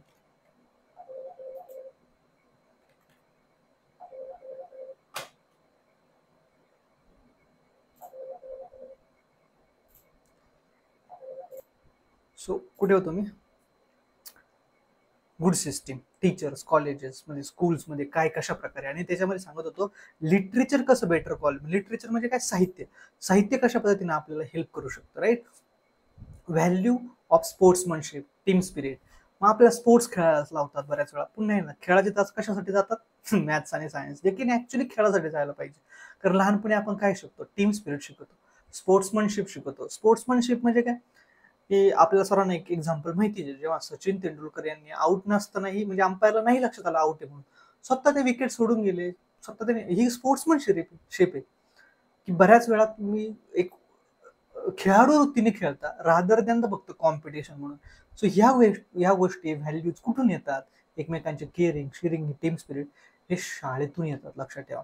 Overall personality development, व्यक्तिमत्व विकास म्हणतो. आपल्याकडे भाषणाच्या स्पर्धा असतात. आता भाषणाची स्पर्धा याच्या त्याला वक्तृत्व स्पर्धा म्हणतो, राईट. मग त्या वक्तृत्व स्पर्धेत मेनली काय असतं, आपण असा टॉपिक निवडलेला असतो की महिलांचा आदर करावा, स्वातंत्र्य सैनिकांचं कशा प्रकारे स्मरण करावं, या गोष्टी घेतलेल्या असतात. मग तुम्ही पहा, त्या माध्यमातून आपल्या पण त्या 4 वेळा गोष्टी तोंडा खालून जातात, आपल्या नजरे खालून जातात, आपल्याला त्या इम्बाईब होतात. सो त्यातून एक प्रकारे आपली पर्सनॅलिटी डेव्हलप होत असते ना, इनडायरेक्टली त्यांचे विचार आपल्याकडे येऊ शकतात, त्यांच्या ऍटलिस्ट त्यांच्याबद्दल ती मतं तरी माहीत होतात ना. सो ह्या स्पर्धा, या गोष्टी या त्यासाठीच आहेत, कल्चरल ऍक्टिव्हिटीज ह्या त्यासाठीच आहेत की तुमची ओव्हरऑल पर्सनॅलिटी डेव्हलपमेंट व्हावी म्हणून. सोशल कंट्रोल त्यासाठी तुम्ही माझं तर ह्या गोष्टीवर बिलकुल विश्वास नाहीये. बिलीव्ह मी, मी मी मी फार अंडरलाईन करून गोष्ट सांगतोय ही. माझा या गोष्टीवर बिलकुल विश्वास नाही की तुम्ही पर्सनॅलिटी डेव्हलपमेंटचा एक प्रकारे सपोज तुम्ही एखादा कोचिंग क्लास जॉईन केलाय आणि त्या कोचिंग क्लासमध्ये तुम्हाला हिस्ट्री, पॉलिटी हे जे ऍक्च्युली ज्या पर्स्पेक्टिव्ह शिकवायला पाहिजे ते सोडून दिले आणि पर्सनॅलिटी डेव्हलपमेंटकडे वळलेत. पर्सनॅलिटी डेव्हलपमेंट ना मेन्स कम्प्लीट झाल्यानंतर, रिझल्ट लागल्यानंतर जोपर्यंत इंटरव्ह्यू येत नाही तोपर्यंत पर्सनॅलिटी डेव्हलपमेंटचा विचार करायचा नाहीच. कारण का, तोपर्यंत तुमची पर्सनॅलिटी ऑटोमॅटिक डेव्हलपमेंट होत असते. द रिझन सांगतो. पर्सनॅलिटी डेव्हलपमेंट येते नॉलेजमधून. नॉलेजवरून येतं डिसिजन मेकिंग. डिसिजन मेकिंग कारण नॉलेज मधून अनालिटिकल स्किल येतं. अनालिटिकल स्किल मधून तुम्ही सिच्युएशन अनालाइज करून डिसिजन घेऊ शकता, राईट. आणि राईट डिसिजन मध्ये तुमची पर्सनॅलिटी रिफ्लेक्ट होत जाते, मॉडिफाईड होत जाते. आणि तिथे जी पाहिजे ना 30 मिनिटं, त्याच्यासाठी 1 महिना प्रिपरेशनला फार आहे. कारण तुम्हाला तिथे फक्त प्रेझेंटेशन आहे, रादर दॅन द पर्सनॅलिटीचं शोकेस नाही. माझं आज पण ओपिनियन आहे. ज्या पद्धतीचे क्वेश्चन विचारले त्यातून फक्त तुमचं प्रेझेंटेशन स्किल दिसतं की तुम्ही चांगले उत्तर देऊ शकला तर डन, आणि मुलं उत्तर पाठ करून जातात. सो त्याच्याबद्दल तुम्ही चिंता नका करू. पर्सनॅलिटी डेव्हलपमेंट म्हणजे काय, तुम्ही जे टाईपचं नॉलेज घेताय ना ते राईट टाईपचं नॉलेज घ्या, की त्यातून ऍक्च्युअली तुम्हाला काय फायदा होतो, तुमच्या आन्सर रायटिंगला काय फायदा होतो. सो तुम्ही राईट टाईपचं नॉलेज घेतलं का तुमची पर्सनॅलिटी ऑटोमॅटिक डेव्हलप होत जाणार आहे. कारण knowledge helps you to build personality. ठीक आहे. सो विदाऊट नॉलेज, आणि नॉलेज नेसेसरी नाही बुक नॉलेज, नॉलेज एक्सपिरियन्सेस मधून येतं. लोक अडाणी आहेत पण तरी त्यांच्याकडून नॉलेज, लक्षात ठेवा, त्यातून त्यांची पर्सनॅलिटी झालेली. ठीक आहे. सो असो पर्सनॅलिटी डेव्हलपमेंट, व्यक्तिमत्व विकास आपल्याला सब्जेक्ट पण होता. त्यानंतर सोशल कंट्रोल सारख्या गोष्टी पण शिकवतात की एक प्रकारे टॉलरन्स, ओबिडियन्स, शिस्तीचे पालन करा. शाळेत इतकं कोणी चांगलं समजून सांगितलंय का शिस्तीचं पालन केलं पाहिजे? सगळ्यांनी मार खाल्लेला आहे बेशिस्तीवरून, सगळ्यांनी. असं एक्सेप्शनल हार्डली एखादा असं ज्याने बेशिस्तवरून मार नाही खाल्ला. चला, अभ्यासावरून काही हुशार मुलं असतील त्यांनी नसं नाही मार खाल्ला, बट शिस्तीवरून तर खाल्ला असेल ना. सगळ्यांनी मार खाल्लेला आहे. मग ती शिस्त, ओबिडियन्स जो शिकवला जातो ना तो शाळेत शिकवला जातो. रिस्पेक्ट कसं करायचं, टीचरचा रिस्पेक्ट कसा करायचा, महिलांचा, घरातील वडीलधाऱ्यांचा कसा रिस्पेक्ट करायचा, डिसिप्लिन म्हणजे काय, शिस्त म्हणजे काय, या सगळ्या गोष्टी शाळेत शिकवल्या जातात. त्या भले पनिशमेंटच्या माध्यमातून असतील, भलेही शेमच्या माध्यमातून असतील. शेम म्हणजे काय, अपमान करणं, एक प्रकारे डिसरिस्पेक्ट करणं. बऱ्याच वेळा आपल्याला असं वाटतं आपण बेशिस्त वागलो का आपला अपमान केला जातो संपूर्ण वर्गात, मग तो अपमान नाही व्हावा म्हणून तरी काही शिस्तीत वागतं.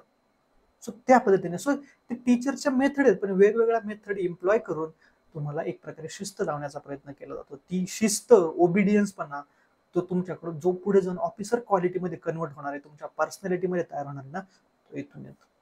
ठीक आहे. By encouraging kids to be a good student.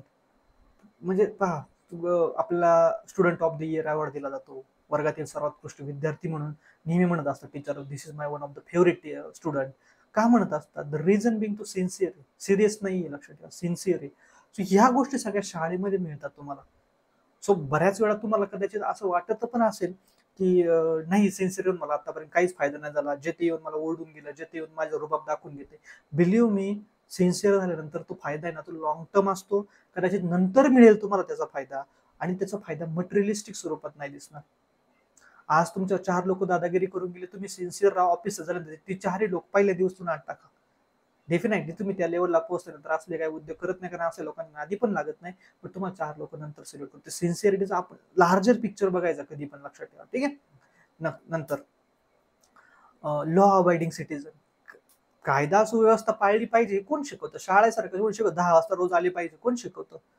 शाळेत आल्यानंतर गृहपाठ पूर्णपणे वेळेवर करावा, वेळेवर तासाला हजर राहावं, वेळेवर अभ्यासक्रम पूर्ण करावा, परीक्षा द्याव्यात. या सगळ्या गोष्टींच्या माध्यमातून इनडायरेक्टली आपल्यामध्ये मूल्य रुजवली जातात.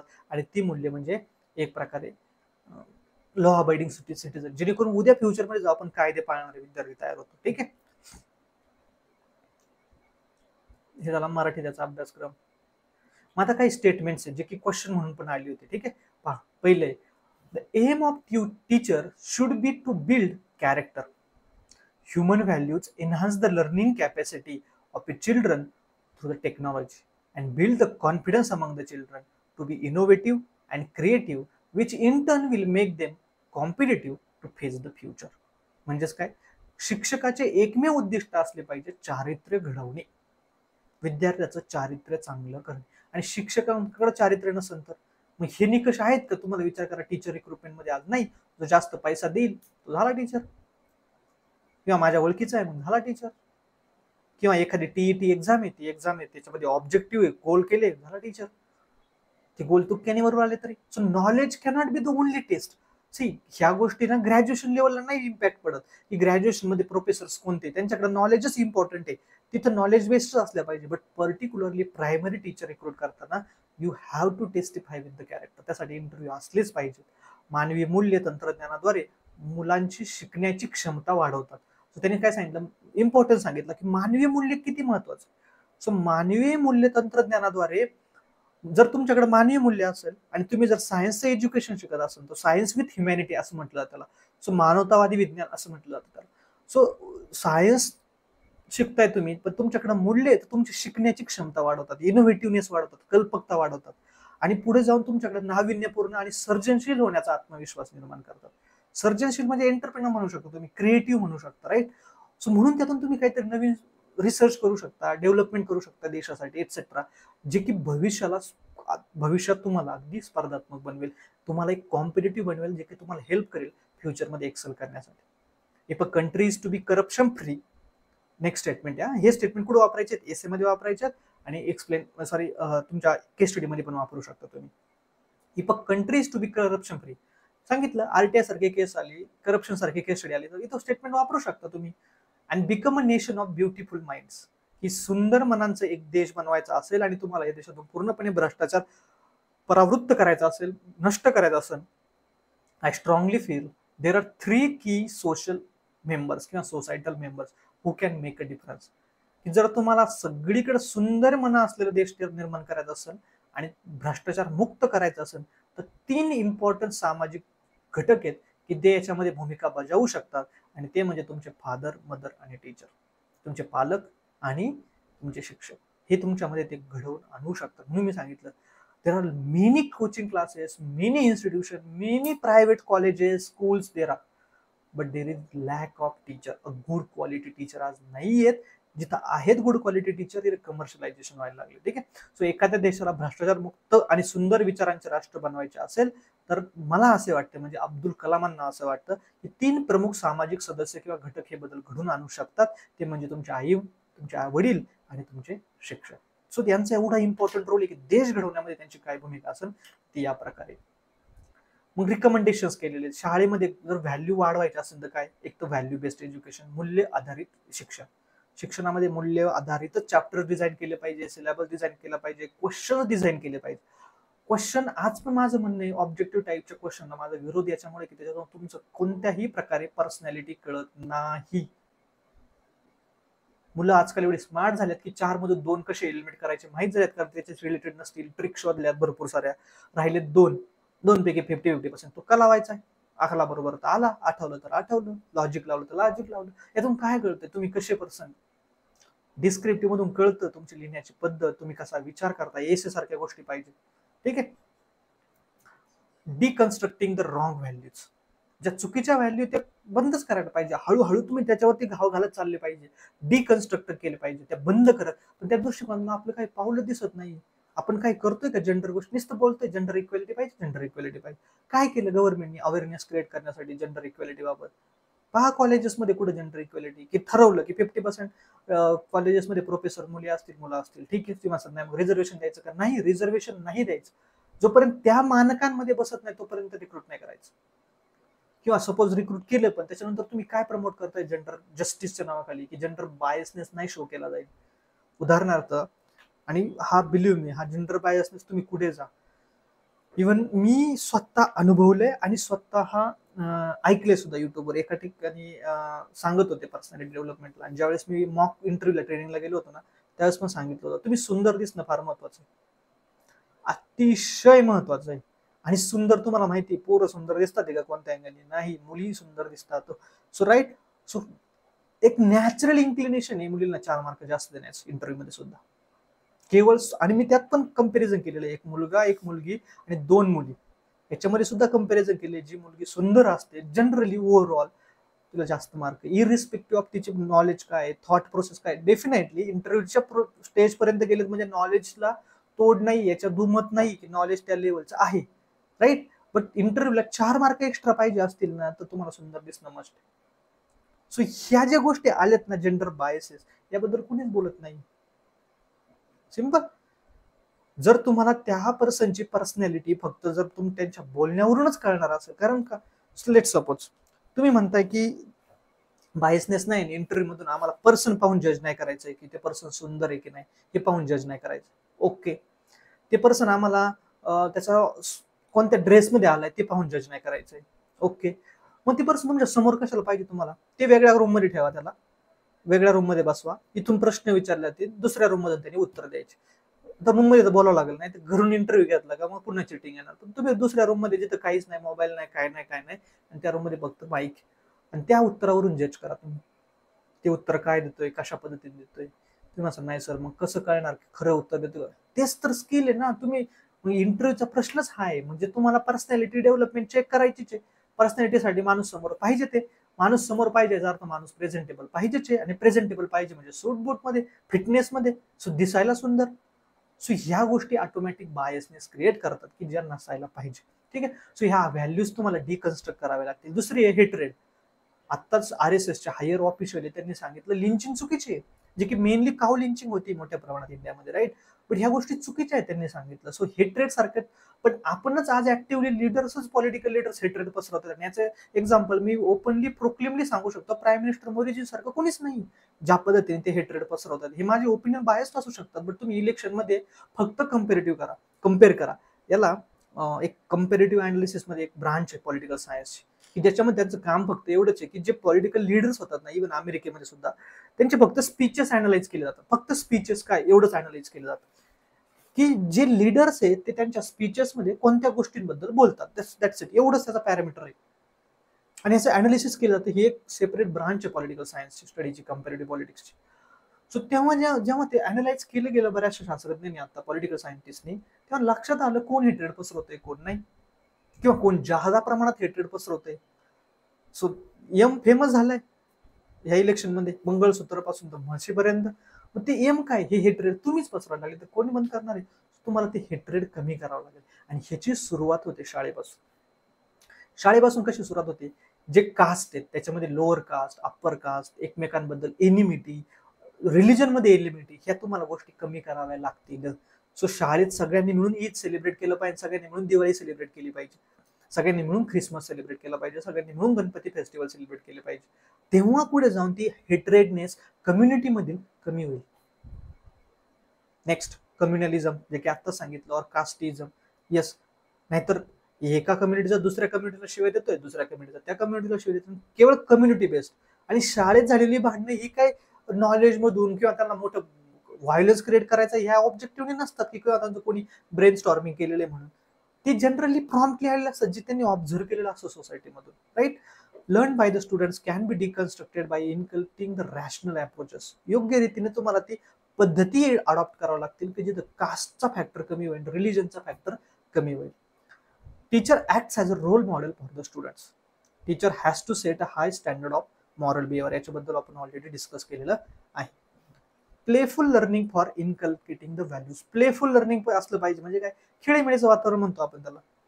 जर टीचरच आले येताना तर असे हॉरी फेंग असले बाई, पोरं अशी निश्चित लटलट कापतात की बाई कधी आणतील, हाणायला सुरुवात करतील, सांगताच येत नाही, असे टीचर व्हॅल्यू इनकल्केट करूच शकत नाही. ते फक्त फिअर इन्स्टिल करू शकतात, जे की फिअर मधून पण चुकीचे व्हॅल्यूज निग्लेक्ट होतात. कारण फिअर मी ऑलरेडी सांगितलं होब्स मध्ये, थॉमस होब्स मध्ये, की जेव्हा पुढे सांगेल पण तुम्हाला इथिक्स बाबत. पण पॉलिटिकल सायन्स वाल्यांना माहिती, थॉमस होब्स, त्यांचं म्हणणे I and fear bond together. The reason be, त्याचं म्हणणे मी आणि भीती दोघं सोबत जन्माला आलोय. कारण माणूस हा लाईक इवन